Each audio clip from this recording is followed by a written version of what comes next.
Well, guys, welcome back to the nest. Welcome back to another review on the Cheese and the Crackers. I do have to say it's another Disney film, but I think this is finally what we all know. I know in the last one that's something not many people know, but here's what it is. It is Cinderella from 1950. Or me, sorry, I've just had my dinner. But yeah, this is only the second.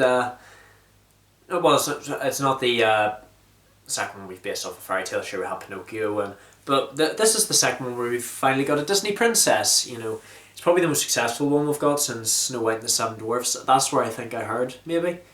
I think this is Walt Disney's most successful film since Snow White and the Seven Dwarfs, which came out 13 years prior to this movie, back in 1937, as you all know. I gotta say, I really enjoyed this film. It's good to see that it was a lot more light-hearted and, you know, not as dark as all the other Disney films that we've seen, you know. There wasn't really any things of the supernatural, apart from the fairy godmother, of course. I do have to say, I really enjoyed seeing Cinderella's backstory. You know, her mother died when she was very young, but her father thought she needed a mother figure, so he remarried to a woman named Lady Tremaine with two daughters of her own, Anastasia and Drusilla. But unfortunately, Cinderella's father died, and that is whenever the true colours came in. Now, I don't actually know why Lady Tremaine showed her true colours afterwards. Maybe, you know, she was only after Cinderella's father for the big chateau that they were living in. I don't know, but they made her do chores around the house. But at least she got in the company of mice, birds, a dog named Bruno, and a horse. Thing I don't understand is I really love the mice. I did really enjoy the mouse, like Jacques and Gus. I don't know why they call him Octavius and gave him Gus for short. Thing I want to know is, how did they make the mice, the voice actors of the mice, speak like that? You know, did they make them suck helium? Did they even have the technology to alter people's voice? You know, new mouse in the house, brand new, never saw before, visitor, visitor. I don't know. Gus, Gus, suck, suck. Gus, Gus. I don't know. It's just amazing what we can do with films nowadays. Of course, we've got the evil cat, Lucifer. God, who calls their pet cat Lucifer? That's just evil. He's mean to Cinderella as well. She won't let him eat the mice. And he ruins her chores as a result. How can a cat even do that? You know, most cats, you know, they don't even want to play with you. They just lie around all day and you go to stroke them, they just... I don't know, this is a different cat. I actually found out that there were many cats that they tried to model Lucifer after, but one of the animators, Walt Disney, he actually really hated cats. And he actually said to the animator, I actually found this out, he said, "For crying out loud! See that cat there? There's your Lucifer right there!" I don't know. I don't know how Walt Disney spoke, you know, but fair enough, not everyone likes cats. Most people are dog people, most people are cat people. As for the, I do really hate the stepsisters. They're just jealous of Cinderella. She's so beautiful. They're just ugly sisters. And then you've got the cruel, wicked stepmother, Lady Tremaine, who just orders Cinderella about, even if she finishes, but I just do them again. She doesn't get a break. It's just,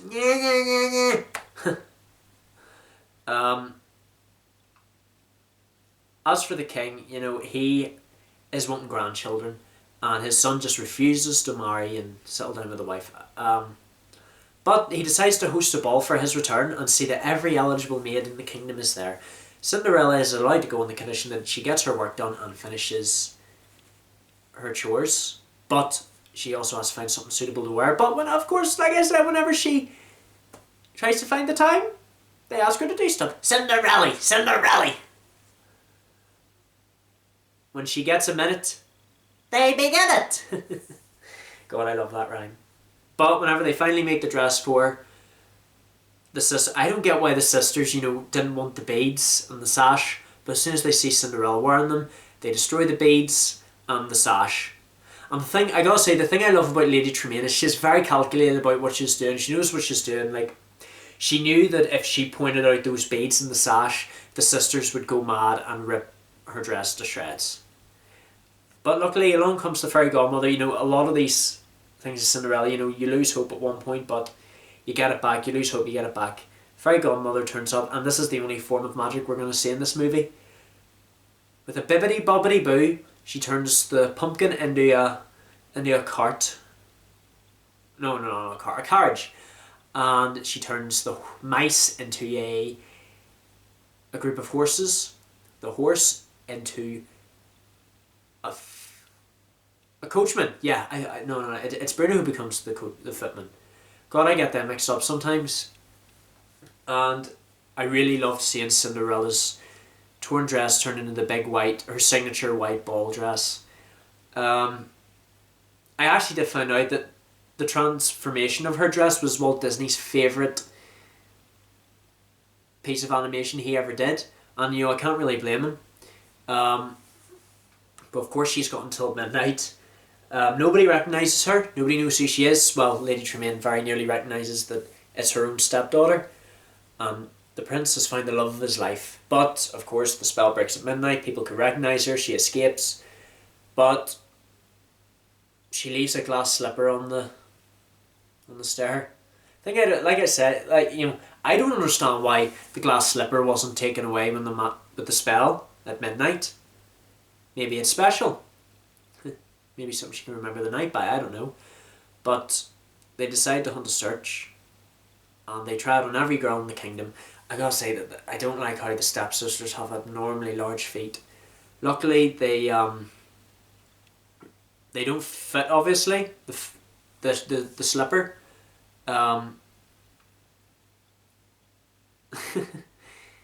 Lady Tremaine locked Cinderella in the room because after seeing her dance, you just want her to die in this movie. You just want Lady Tremaine to die. I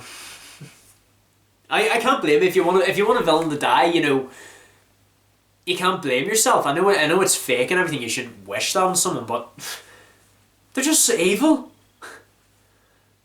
Luckily, Cinderella manages to get out of the room. Lady Tremaine trips up the Grand Duke. He drops the glass slipper. It shatters. Cinderella has the other one. Unfortunately, it doesn't dwell on Lady Tremaine's defeat. She just goes, "How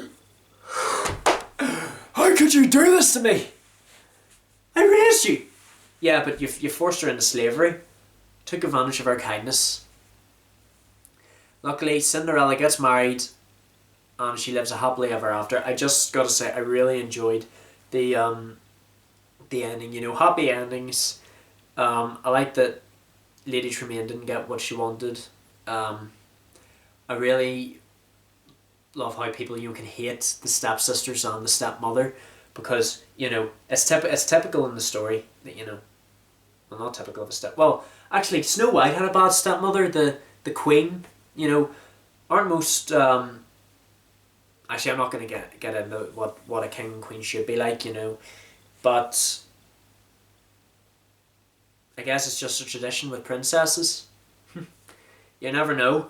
But yeah, I really enjoyed this movie. I liked seeing another Disney princess in the frame, and it's an honourable. I will say I've only got 2 more Disney movies to review before I start reviewing more live action stuff. I promise you we will get there, but we just got to build this up.